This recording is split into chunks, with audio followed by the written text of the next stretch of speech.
Selamat pagi anak-anak, selamat bertemu kembali melalui video pembelajaran kali ini.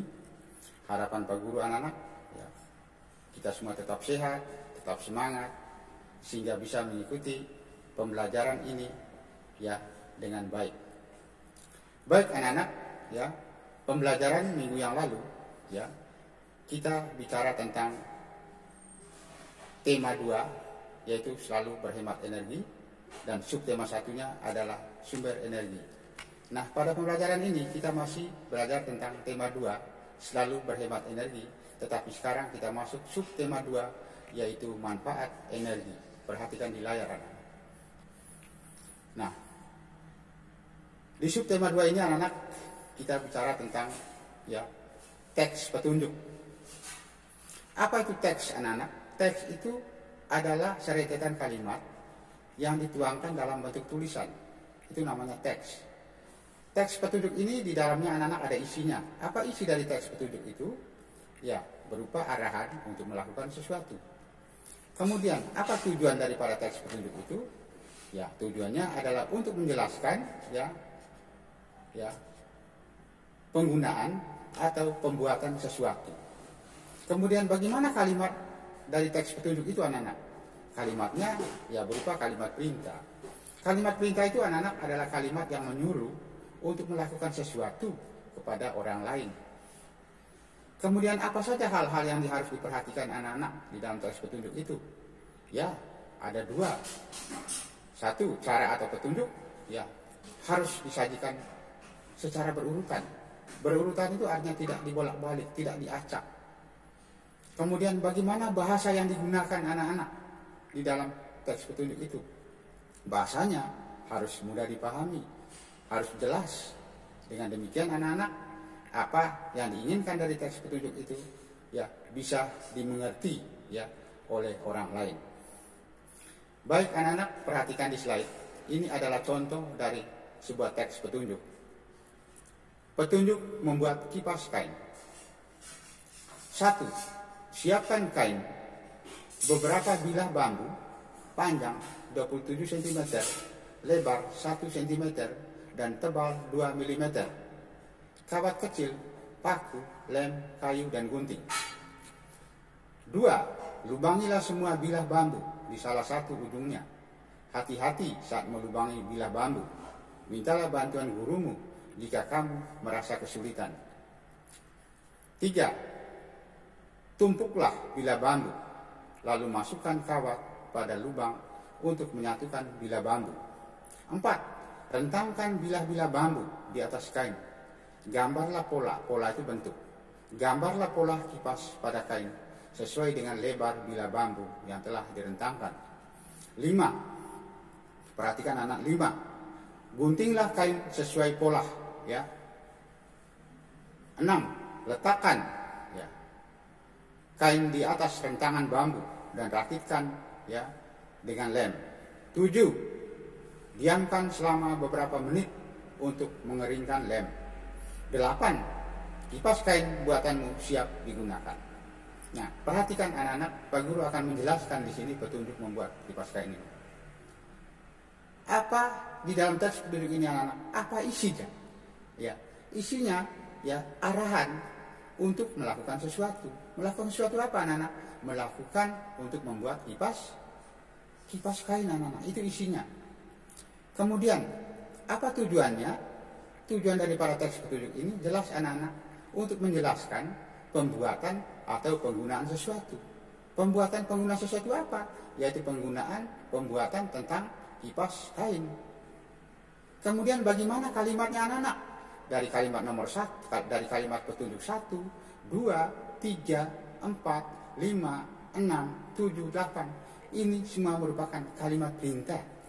Kalimat yang menyuruh atau memerintah orang lain melakukan sesuatu sesuai dengan petunjuk. Kemudian bagaimana ya petunjuknya anak-anak? Apakah berurutan atau tidak? Ya, dari petunjuk 1, 2, 3, 4, 5, 6, 7, 8 secara berurutan, sehingga mudah dipahami untuk melakukan apa yang diinginkan dari petunjuk ini. Bayangkan anak-anak, seandainya petunjuk nomor 8 ini yang bunyinya, kipas kain buatanmu siap digunakan. Andai kata petunjuk nomor 8 ini anak dijadikan nomor 1, bisa tidak dimengerti oleh yang membacanya, oleh yang mendengarnya? Pasti sulit anak-anak. Pertanyaannya kan begini, kapan menyiapkan barang-barang atau kapan menyiapkan bahan-bahan, dan apa saja bahan-bahannya, dan bagaimana cara mengerjakannya, dan bagaimana hasilnya? Tiba-tiba kipas kain buatanmu siap digunakan. Bahan-bahannya saja tidak tahu, cara mengerjakannya juga tidak tahu, hasilnya juga pun tidak tahu. Kok tiba-tiba kipas kain buatanmu siap digunakan? Jelas di sini anak-anak. Maka urutan petunjuk itu harus disajikan secara berurutan. Jangan diacak-acak, jangan dibolak-balik. Ketika dibolak-balik atau diacak-acak, maka yang membacanya sulit untuk memahami dan mengerti, sehingga tidak bisa melakukan petunjuk yang diinginkan. Bisa paham di sini anak-anak ya? Baik, sekarang anak-anak kita lanjut. Nah, sekarang kita bicara tentang perubahan bentuk energi dalam kehidupan sehari-hari. Minggu yang lalu kita bicara tentang perubahan bentuk energi matahari anak-anak. Ya, sekarang mari perhatikan di slide. Alat elektronik yang kita gunakan sehari-hari memanfaatkan perubahan bentuk energi. Ya, alat elektronik itu adalah alat ya yang digunakan ya dengan adanya energi listrik. Ya. Perubahan bentuk energi anak-anak ini contohnya. Energi listrik ya bisa berubah menjadi energi panas. Contoh anak-anak setrika. Kalian semua pasti punya setrika di rumah. Bahkan kamu pun pernah menyetrika pakaian masing-masing, di mana menggunakan aliran listrik sehingga setrika itu bisa panas, kemudian bisa digunakan untuk menyetrika pakaian. Kemudian rice cooker anak-anak, kalian pun Pak Guru yakin rata-rata punya rice cooker di rumah untuk menanak nasi, di mana lagi-lagi menggunakan listrik. Kemudian ada namanya oven anak-anak. Oven ini pemanggang roti, di mana ya roti yang dibuat oleh orang tua kalian atau mungkin yang kita beli di pasar atau dimanapun anak-anak, mereka menggunakan oven ya untuk untuk dalam pemanggangannya. Tentu ini juga lagi-lagi menggunakan energi listrik. Yang kedua, energi listrik bisa berubah menjadi energi gerak anak-anak. Contoh kipas angin. Di sekolah pun punya kipas anak-anak, di dalam kelas kita pun punya kipas ya. Kemudian ya ada blender. Blender itu adalah tempat untuk untuk menghancurkan bumbu-bumbu masak biasanya ya. Kemudian selain blender sebenarnya ada juga mixer. Mixer itu adalah tempat untuk mengaduk tepung untuk membuat jajan biasanya. Dan pasti banyak juga contoh-contoh yang lain anak-anak. Kemudian energi listrik yang ketiga, energi listrik bisa berubah menjadi energi cahaya. Contoh, ini lampu ini anak-anak ya, lampu pijar dan neon ya. Lampu ini ya bisa hidup karena ada energi listrik sehingga bisa cahaya. Ya, bisa membuat di sekitarnya terang. Lanjut anak-anak. Yang keempat, ya. Energi listrik bisa berubah menjadi energi bunyi. Contoh radio, pengeras suara, speaker, dan gitar listrik. Ini adalah contoh gitar listrik anak-anak yang menggunakan listrik sehingga bisa menghasilkan bunyi. Yang kelima, energi gerak, ya, bisa berubah menjadi energi listrik.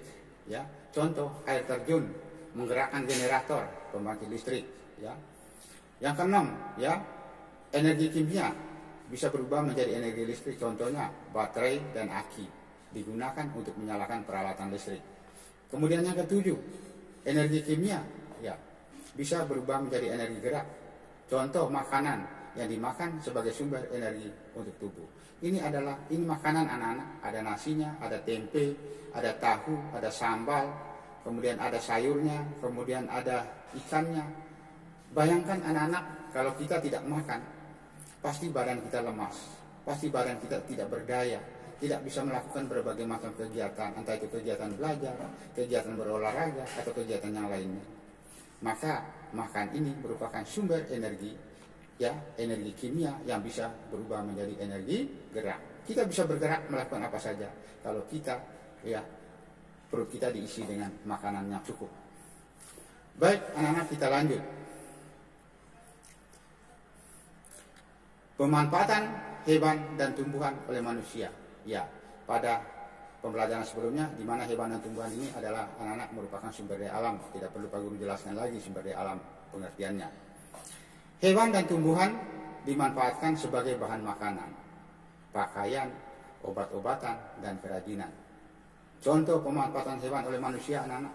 Perhatikan di slide. Ini adalah seorang petani ya, yang sedang menggiring atau menggunakan 2 ekor kerbaunya untuk membajak sawah. Berarti manfaat dari kerbau ini, anak-anak, dari kedua kerbau ini adalah untuk membajak sawah. Ini salah satu manfaat saja, anak-anak. Masih banyak manfaat lain daripada kerbau ini. Bahkan kerbau juga bisa digunakan ya untuk dagingnya bisa diambil, kemudian kulitnya bisa digunakan untuk membuat tas, ikat pinggang dan lain sebagainya. Bahkan tanduknya juga bisa dimanfaatkan untuk membuat berbagai kerajinan. Kemudian ya, ini anak-anak, ini adalah telur ya. Begitu banyak telur di dalam keranjang ini, anak-anak. Sudah jelas telur ini dari hasil ternak ayam, anak-anak ya. Telur ini merupakan sumber ya protein ya yang sangat dibutuhkan oleh tubuh kita. Ya, ayam ya sangat dibutuhkan, anak-anak, oleh ya manusia. Ada telurnya, ada dagingnya juga. Kita bisa makan dagingnya dan bahkan bulunya juga bisa dimanfaatkan. Dan masih banyak contoh hewan yang lain, anak-anak. Nah, contoh pemanfaatan tumbuhan oleh manusia, anak-anak. Ini adalah perkebunan pisang, anak-anak. Pisang ini ditanam karena memang sangat dibutuhkan oleh manusia. Ketika pisang-pisang ini sudah besar, ya, pada waktunya nanti berbuah, kemudian sudah tua dan matang, buah pisang ini bisa digunakan, bisa direbus, bisa dimakan, bisa dibuat keripik, ya, kemudian bisa dijadikan buah-buahan setelah kita makan, ya, kalau sudah matang, dan begitu banyak sekali manfaatnya, anak-anak. Kemudian ini adalah kursi, anak-anak. Kursi ini tentu kerangka bagian dalamnya, anak-anak, ada kayu di dalamnya. Ini juga terbuat dari kayu, dari tumbuhan. Bahkan busanya pun juga ya terbuat dari tumbuhan. Di dalamnya ada kapas. Kapas ini juga lagi-lagi dari hasil tumbuhan kapas. Dan juga ini adalah bunga, anak-anak. Pak Guru yakin, anak-anak, di rumah kalian masing-masing punya tanaman bunga. Entah itu tanam langsung di tanah maupun di pot. Ya, mengapa ini dibutuhkan, anak-anak? Karena bunga ini merupakan tanaman, ya, tanaman apa, anak-anak? Tanaman yang memperindah ya halaman rumah.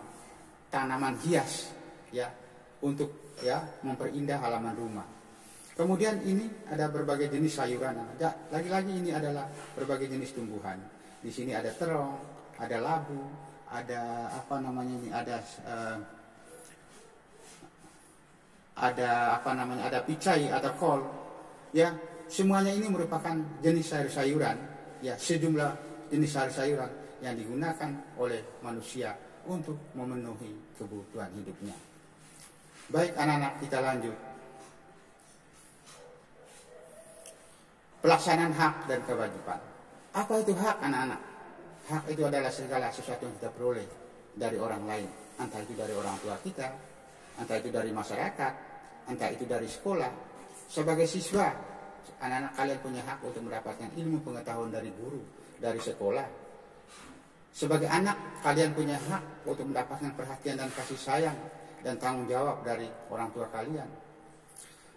Sebagai masyarakat, anak-anak punya hak untuk mendapatkan perlakuan yang adil di tengah masyarakat. Itu namanya hak. Sementara kewajiban adalah segala sesuatu yang kita lakukan. Ingat, anak-anak, sebelum kita ingin mendapatkan hak, maka kita harus melakukan dulu kewajiban. Contoh, anak-anak, kalian ingin mendapatkan nilai 100, kalian ingin yang mendapatkan nilai yang bagus, pasti kamu punya kewajiban. Kewajibannya adalah belajar dengan rajin. Rajin datang ke sekolah ketika ya situasi normal. Rajin belajar di rumah. Rajin mengerjakan tugas-tugas yang diberikan oleh guru. Itu adalah kewajiban anak-anak. Dan masih banyak kewajiban-kewajiban yang lainnya yang harus dilakukan. Pelaksanaan hak dan kewajiban harus seimbang, anak-anak. Contoh, kita berhak menggunakan listrik. Kalian di rumah punya listrik kan? Kita juga wajib membayar tagihan listrik, anak-anak. Ketika kita sudah menggunakan listrik, anak-anak, maka pada akhir bulan pun kita wajib membayar tagihan rekening listrik. Ya. Kemudian berikutnya, sebelum menerima hak, kita harus melaksanakan kewajiban dahulu, anak-anak. Jangan kita hanya taunya minta hak saja, sementara kewajiban kita tidak mau dilaksanakan. Jangan hanya menuntut hak saja, anak-anak, tetapi kita juga harus ya mengedepankan kewajiban kita, sehingga ketika kita meminta hak kita, maka mudah kita dapat karena kita sudah melakukan kewajiban kita. Kewajiban kita guru anak-anak adalah mengajar kalian. Ini kewajiban kita, mengajar kalian. Karena memang hak kalian untuk mendapatkan ilmu pengetahuan dari sekolah.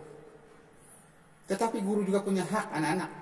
Ya, haknya adalah ya, yang pertama anak-anak ya hak dari guru ini anak-anak ya kita juga ingin ya memperoleh penghasilan.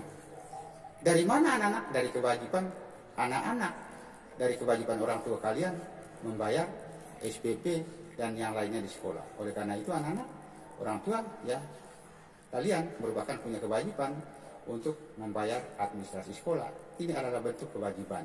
Ini hanya contoh anak-anak, masih banyak contoh yang lain. Kemudian menghemat penggunaan listrik termasuk kewajiban kita. Di rumah anak-anak jangan sampai karena pada malam hari kamu menghidup semua lampu kamar mandi, lampu kamar, ruang tamu, lampu teras dan lain, hingga ramai jadinya. Kalau hal ini terjadi anak-anak, maka terjadilah pemborosan listrik. Kasihan, masih banyak orang lain anak-anak yang tidak bisa menggunakan listrik karena mereka yang pertama karena kekurangan daya listrik yang kuat sehingga mereka tidak mendapatkan aliran listrik. Ya, banyak sekali di daerah lain yang mati hidup listrik. Ya, oleh karena itu anak-anak kita harus bisa menghemat penggunaan listrik. Ketika kalian tidur di rumah, ya matikanlah sebagian lampu di rumahmu.